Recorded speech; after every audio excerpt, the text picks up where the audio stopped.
Değerli kardeşler, muhterem Müslümanlar, bugünkü hutbemizin mevzusu fiziki məhdudiyeti olan şəxslər haqqında olacaktır inşallah. Kardeşler, her şeyden önce onu demeliyik ki, bizim dinimiz, İslam dini sadece mənəviyyat dini değil. Bizim dinimiz hem mənəviyyat, hem əxlaq, hem ibadet, hem əqidə, hem hüquqdur kardeşler. Biz Müslümanlar, Müslüman kəlməsi ərəb dilində əsləmə feilindən törəmişdir. Mənası təslim olan deməkdir. Biz göylərin ve yerin hakimi olarak sadece Allah'ı kabul ederiz. Bizim hayatımızda da kanun vermək yetkisi sadece Allah'a məxsusdur. Kardeşler, Allah Azze ve Celle Kur'an-ı Kerim'de buyurur ki: "Efetu'minûne bi ba'dil kitab ve tekfurûne bi ba'd." Siz yoksa kitabın bir kısmına iman getirip diğer kısmını inkar edersiniz. Bu din bütün dindir kardeşler. Kim desə ki, Allah Azze ve Celle beni yaratsın, bana ruzi versin, bana evlat versin, kainatı idare etsin, ama valla için benim hayatıma karışmasın, yiyeceğime karışmasın, içeceğime karışmasın deyərsə, o adam Müslüman değildir. Çünkü Müslümanlar bütün hayatını sadece Allah'a teslim etmiştir. Ne de ki Allah Kur'an-ı Kerim'de buyurur ki: "Kul inne salati ve nusuki ve mahyaya ve mamati lillahi rabbil alamin." De ki, benim namazım, ibadetim, hayatım ve ölümüm alemlerin Rabbi olan Allah'sındır. Bugünkü hutbemizin mevzusu değerli kardeşler onu gösterir ki, bizim dinimiz cemiyette olan her bir şey hakkında hüküm vermiştir. Fiziki məhdudiyeti olan şəxslər hakkında değerli kardeşler, onlar cemiyetimizden bir kısmıdır. Allah Azze ve Celle Kur'an-ı Kerim'de buyurur ki: "Estaizu billah. وَلَقَدْ كَرَّمْنَا بَنِي آدَمَ وَحَمَلْنَاهُمْ فِي الْبَرِّ وَالْبَحْرِ وَرَزَقْنَاهُم مِنَ الطَّيِّبَاتِ وَفَضَّلْنَاهُمْ عَلَى كَثِيرٍ مِّمَّنْ خَلَقْنَا تَفْضِيلًا." Allah Azze ve Celle Kur'an-ı Kerim'de buyurur ki: "Biz Adem evladını üstün kıldık, onu hürmetli ettik. Biz onları quruda ve denizde taşıdık ve onlara pak nimetlerle ruzilendirdik." Biz insanı, Adem evladını yarattıklarımızın çoxusundan üstün kıldık diyor Allah Azze ve Celle. Bu ayetten de bakıyor ki değerli kardeşler, insan yeryüzünde var olan en şerefli, en hürmetli varlıktır. Bu Allah'ın insanlara ikramıdır. Onun içindir ki insan bu dünyada her hansısa bir organından məhrum olarsa, bu hiç de onun değerini aşağı salmaz. Bütün insanlar beden olarak geçtiği 3 mərhələ vardır. Birinci mərhələ insanların ana bətnində olmasıdır ki, her bir insan oradan geçmiştir. İkinci mərhələ bu dünya hayatıdır. Üçüncü mərhələsi değerli kardeşler, kıyamet günüdür ki, insanlar yeniden dirildikleri zaman artık o zaman bu bedenlerle değil, bu bedenler değişecektir artık değerli kardeşler. Ne de ki Resulullah sallallahu aleyhi ve sellem buyurmuştur, hadislerde varid olmuştur ki, cennette Müslümanlar boyları Adem aleyhisselamın boyunda olacaktırlar. Təqribən 27-30 metr boyunda olacaktırlar. Ve onların ömrü de İsa Peygamber'in yaşında olacaktır ki, o da 30-30 yaşlarında olacaktır. Buradan da görürüz ki değerli kardeşler, insanın bedenleri değişse de bu 3 mərhələdə bir tane şey değişmir. O da insanın ruhudur. Bu insanın değişmez olduğunu bildirir. Hemsinin cehennem ehlinden olan insanlar da cehennemde onların şekilleri, onların bedenleri değişecektir, böyüyecektir. Ne de ki Resulullah sallallahu aleyhi ve sellem buyurur ki, cehennem ehlinin, kafirlerin, onların dişleri, azı dişi Uhud dağı boyda olacaktır. Hatta derilerinin kalınlığı 3 günlük yerlik mesafe kadar uzun olacaktır. Ki çok azap içerisinde. Bütün bunlar gösterir ki değerli kardeşler, insanın bedenleri değişse de onların ruhu değişmezdir ve insanın değeri insanın bedenindeki o organlarla ölçülmez. Ona göredir ki insanın değerli varlıktır ve insanlar hatta kimler ki bu dünyada bazı məhdudiyetler görürse onlar bir gündən də müjdelenmiş insanlardır. Allah Azze ve Celle insanları yaratmış ve biz insanlar hiç birimiz zəmanət almamışıq ki, sonradan başımıza her hansı bir şey gelmeyecektir. İnsanlar dünyaya gələrkən, ya dünyaya gəldiyi zaman anadan gəlmə gözləri görməz, ayağı tutmaz və yaxud da şikəst olanlar ki, bəzi insanlar da sonradan bu xəstəliklərə, bu hadisələrə üz verirlər. Dedik ki, insan ən fəzilətli, ən hörmətli məxluqdur dünyada. Allah Azze ve Celle Quran-ı Kərimdə bir neçə yerdə bu vaxtda bizə xəbər verir. O Allah buyurur ki, فَإِنَّهَا لَا تَعْمَى الْأَبْصَارُ وَلَكِنْ تَعْمَى الْقُلُوبُ الَّتِي فِي الصُّدُورِ. Gözlər kör olmaz, lakin sinələrdəki qəlblər kör olar deyir Allah Azze ve Celle. Əsl körlər bu insanlardır. O insanlar ki, bu dünyada sağlamdırlar, lakin onlar iman gətirmədikləri üçün onlar həqiqətdə kör olan insanlardırlar. Bakın Allah Azze ve Celle Quran-ı Kərimdə açıq şəkildə buyurur ki, وَمَنْ أَعْرَضَ عَنْ ذِكْرِي فَإِنَّ لَهُ مَعِجْدًا ضَنْكَ. Kim mənim zikrimdən, dinimdən üz çevirərsə, onu bu dünyada yaşayacağı, görəcəyi çox ağırlı bir güzaranı vardır. وَنَحْشُرُهُ يَوْمَ الْقِيَامَةِ أَعْمَى. Biz o kimsəni qiyamət günü kör həşr edəcəyik, kör yaradacaq deyir Allah Azze ve Celle. Bakın, o adam qiyamət günü kör yaradıldığı zaman özü sual verəcəkdir. Allah buyurur ki, قَالَ رَبِّ لِمَا حَشَرْتَنِ أَعْمَى وَقَدْ كُنْتُ بَصِيرًا. O kimsə deyəcək ki, ey Rabbim, nə üçün məni kör həşr etdin, kör yarattın, halbuki mən dünyada görən birisiydim. Allah Azze ve Celle buyuracaq ki, كَذَلِكَ أَتَتْكَ آيَاتُنَا فَنَسِيتَهَا وَكَذَلِكَ الْيَوْمَ تُنْسَى. Deyəcək ki, bəli, sənə ayələrimiz gəldi, sən o ayələrdən üz çevirdin, unuttun, sən də bugün unutulanlardan olacaqsan. Resulullah sallallahu aleyhi ve sellem buyurur ki, إِنَّ اللّٰهَ لَا يَنْظُرُ إِلَى صُوَرِكُمْ وَأَمْوَالِكُمْ وَلَكِنْ يَنْظُرُ إِلَى قُلُوبِكُمْ وَأَعْمَالِكُمْ. Allah Resulü buyurur ki, Allah Azze ve Celle sizin zahiri görkəminizə və mallarınıza baxmaz. Lakin Allah Azze ve Celle sizin qəlblərinizə və əməllərinizə baxar. İnsanı dəyərli edən dəyərli qardaşlar, onun zahiri görkəmi deyil, onun qəlbi, imanı və əməlləridir. Necə ki, Allah Quran-ı Kərimdə buyurur ki, İnne akramakum indallahi atqakum. Allah katında sizin en hürmetli olanınız, Allah'tan en çok korkanınızdır, təqvalı olanınızdır. Subhanallah. Değerli kardeşler, tarihte buna çok örnekler verilir. Sahabelerden Abdullah İbn Maktum, Allah ondan razı olsun. Bu sahabe gözleri görmeyen bir sahabeydi. Ve Resulullah sallallahu aleyhi ve sellem davetin ilk dönemlerinde çok istəyirdi ki, onun qövmi iman getirsin. Ve el olur ki, Məkkə müşriklərinin başçılarından, önde gidenlerinden bir grup insan gelir Peygamber Efendimizin yanına ve bu esnada o gözleri görmeyen Abdullah İbn Maktum o da gelir. Ve Peygamber Efendimizin yanında kimlerin olduğunu bilmediği için tələsik suallar verir. Ve Resulullah sallallahu aleyhi ve sellem düşündü ki, Abdullah İbn Maktum'a sonra cevap verirəm, onsuz da buradadır.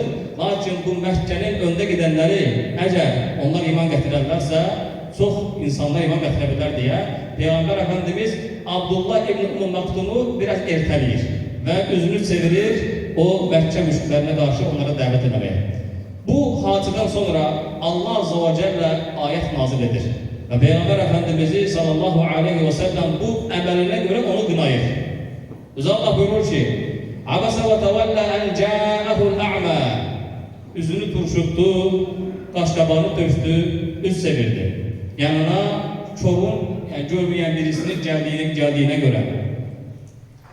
وَمَا يُرِيكَ لَعَلَّهُ يَزَّكَّى اَوْ يَذَّكَّرُ فَتَنْفَعَهُ الذِّكْرَى. Sen ne bilirsen belki o adam günahlarından temizlenecektir.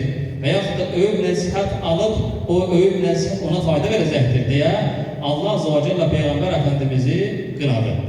Bu hadiseden sonra Resulullah sallallahu aleyhi ve sellem her defa o sahabanı gördükte diyerdi ki, ey Allah'ın sana göre beni kınadığı şahs diyerdi ve ona hitap ederdi. Bakın değerli kardeşler, bu dinimizde fiziki məhdudiyyəti olsa bile onun değerinin eksilmediğini gösterir. Ve Resulullah sallallahu aleyhi ve sellem o sahabanı çok severdi. Bakın bu sahabe, hatta Allah Resulü Uhud savaşında ona elə bir vəzifə verir ki, ondan yüksek vəzifə yoktur. Resulullah sallallahu aleyhi ve sellem Uhud savaşına çıktığı zaman öz yerinde Medine'ye hakim olarak Abdullah İbn Maktum'u koyardı. Subhanallah. Ve onun gözleri görmezdi. Ve Peygamber Efendimiz savaşta olduğu zaman Abdullah İbn Maktum Medine'de idare ederdi. Bu da onu gösterir ki insanların fiziki məhdudiyyətləri olsa belə bu onlara haklarının verməyə engel olmaz. Onun söndür değerli kardeşler, hemen bu sahabe Abdullah ibn Maktum gözlerini görmemesine bakmayarak o Kadisiye döyüşünde, savaşında şehit olur değerli kardeşler. Kadisiye savaşında Hazreti Ömer bütün bölgelere haber verir ki var güzlerini toplasınlar, Farslara karşı savaş elan edirler ve onlara karşı savaşta Abdullah ibn Maktum da çok ısrar edir ki o da iştirak eləsin.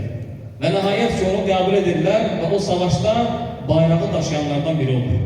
Ve deyir ki beni savaşın tam ortasına aparın, onsuz da ben geri dönüp kasa bilmərəm, gözlerim görmür.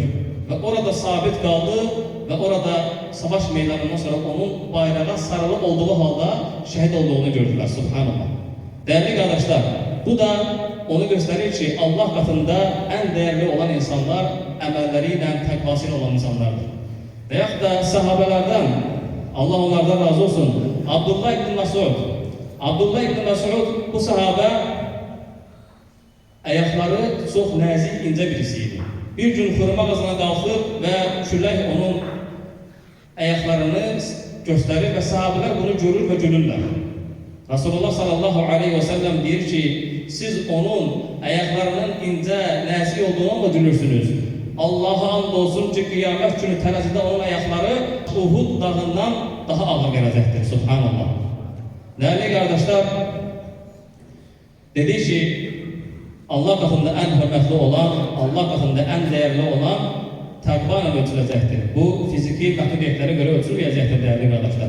Hatta Allah Azze ve Celle bu insanlara öyle bir nimetler vermiştir ki bir hadiste Resulullah sallallahu aleyhi ve sellem buyurur ki kıyamet günü sağlamlık içerisinde olan insanlar bela ve çetinliklere maruz kalmış insanlara verilen o mükafatları gördükleri zaman özlerinin de o mükafata sahip olması için dünyaya kaydıp dünyada bedenlerinin kayıtlar ile parçalanmasını arzu ederler. Subhanallah. Onlara bu kadar büyük mükafat verilecektir değerli kardeşler. Ve hepsinin Resulullah sallallahu aleyhi ve sellem buyurur ki Müslim'in sahihiyetinde rivayet edir ki kıyamet günü dünya nimetlerinden en çok faydalanmış lakin cehennem ehlinden olan bir insan getirirler. Bu kimdir Allah bilir. Öyle bir şahsdır ki o dünya nimetlerinden en çok faydalanan kimsedir. Bunu bir tasavvur edebiliriz. Bu adam kıyamet günü geldiği zaman cehennem ehlindendir ve o adam değerli kardeşler bir anlık cehenneme atılar ve sonra çıkarırlar. Ve ona deyirler ki ey Adem evladı sen dünyada bir nimet gördün mü? Bir nimete şahit oldun mu? Adam diyecek ki vallahi ey Rabbim ben hiçbir nimet, hiçbir şey görmedim diyecektir. Bakın o ömründe bu dünyada sahip olabileceğiniz bütün nimetlere sahip olan kimse bir anlık cehenneme atıldığı zaman bütün hamısını unutacaktır. Ve hetin ardında Resulullah sallallahu aleyhi ve sellem buyurur ki ve dünyada hiç kesin görmediği eziyeti, sıkıntını çekmiş bir insan da gelecektir ki o da cennet ehlindendir. Onu bir anlık cennete salıp sonra çıkaracaklar ve diyecekler ki ey adam evladı sana dünyada bir sıkıntı, eziyet geldi mi? O adam diyecek ki vallahi ey Rabbim ben dünyada hiçbir sıkıntı, hiçbir eziyet hatırlamam diyecek, görmedim diyecektir. Bakın değerli arkadaşlar bu dünya hayatı müvekkatidir. Onun içindir ki biz Müslümanlar bunlara dikkat etmeliyiz değerli kardeşler. Hemsinin sahabelerden Amr ibn Camu, Allah onlara razı olsun, bu sahabe ayağı aksayan, ayağı şişes bir sahabeydi ve yaşta böyüydü. Uhud savaşında o da öz evlatlarına haber verir ki ben de Uhud savaşına katılacağım. Lakin 4 oğlu deyir ki ey ata sen ki özürlü insansın. Allah Azze ve Celle senden bu cihat ferzini kaldırmıştır. Sen gitme diye ısrar ettiler. Lakin o sahabe durmadı, gitti Allah Resulü'nün yanına cihatta iştirak etmek istediğini haber verdi. Lakin Resulullah sallallahu aleyhi ve sellem gördü ki sen özürlüsen gitmeyebilirsen o adam çok ısrar ettiği için Resulullah sallallahu aleyhi ve sellem icazə verir ve gedir o savaşta şehit olur değerli kardeşler. Dedi ki insanlar bu dünyada ola bilsin ki, fiziki məhdudiyyətlər ola bilər. Lakin bu onların heç də dəyərsiz, heç də naqis olduqlarını göstərməz. Fiziki məhdudiyyəti olan kimsələr heç də naqis insanlar sayılmırlar və əksinə onlar bir çox insanlardan üstün sayılırlar. Baxın, böyük alimlərdən, hətta tabeinlərdən, müfəssirlərdən Qatədə adlı müfəssir vardır ki, təfsir kitabı oxuyanlar bunu bilər, o gözləri görməyən bir alim idi. Və həmçinin qiraətlərdə İmam Əş-Şatibi gözləri görməyən alimlərdən biri idi. Bunların sayını artırmaq olar. Və çox təəssüflər olsun ki, zamanımızda görürük, insanlar bəzi həkimlərin rəylərinə dayanaraq uşaqlarını abort elətdirirlər. Bu halbuki dəyərli qardaşlar, əsla yol verilməzdir. Bu, bir insanın canına qıymaqdır. Bəzilər sual verirlər ki, həkim deyib ki, uşaq da olsa fiziki məhdudiyyəti olacaqdır, şikəst olacaqdır, görməyəcəkdir deyə buna görə övladlarını abort elətdirirlər, öldürürlər dəyərli qardaşlar. Bu qətiyyən olmaz, bu haramdır. Buna görə insanlar cavab verəcəkdirlər. Özüm şəxsən şahid olmuşam, mənə sual veriblər ki, həkim deyib ki, uşaq da olsa şikəst olacaq, lakin əlhəmdülillah sual verənlər buna ehtimal vermədi və uşaqları sağ-sağlam doğuldu. Əlhəmdülillah. Onun üçündür ki, bu şeyləri diqqət edən dəyərli qardaşlar, ruzunu verən Allahdır və sən bilmirsən ki, övladlarından kim sənə daha faydalıdır. Bəlkə də o şikəst olacaq uşaq qiyamət günü sənə onun vasitəsilə başqa tac yedirəcəkdir. Bəlkə də əbədi axirəti o insanla qurtaracaqsan sən. Onun üçündür ki, buna diqqət edelim dəyərli qardaşlar. Və sonra Ramazan ayının axırıncı günlərindəyik, bu gecələrdə Qədr gecəsi olma ehtimalı vardır. Qardaşlar, bu gecələri dəyərləndirək. Kim ki, bu gecələrdə Ramazan ayının əvvəlindən bu günə qədər nöqsanlıq buraxıbsa, yenə də şansını itirməyibdir, axırıncı gecələrdə bunu bərpa edə bilər və bu gecədə dəyərli qardaşlar, müsəlmanlar üçün dua edəlim.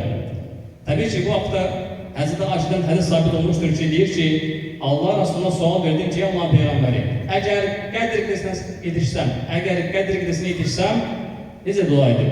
Peyğəmbər Efendimiz buyurdu ki, de ki, Allahümme inneke afukun tuhibbul afva fa'fu anni. De ki, ey Rabbim, sən bağışlayansan, bağışlamağı sevirsən, mənə bağışla deyə dua et. Bu gecələrdə dəyərli qardaşlar, özəlliklə Fələstində olan müsəlman qardaşlarımız üçün dua edelim. Baxın, bu hər il Ramazan ayında olduğu kimi bu ayda da zalimlər öz zulmündən geri qalmırlar. Və bir gecədə görməyəcək nə qədər insanları öldürüldü. Bu son hadisələrdə Fələstində 70 bin insana yaxın öldürüldü. Bunlar içərisində uşaqlar, qadınlar, yaşlılar var idi dəyərli qardaşlar.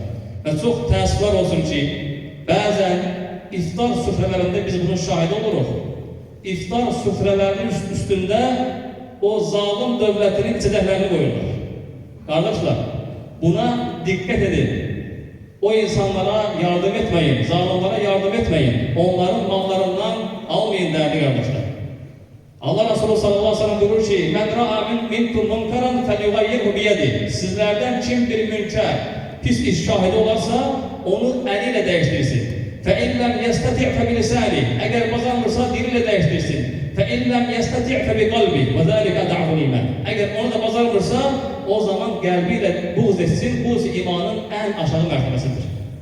Buna diqqət edin dəyərli qardaşlar.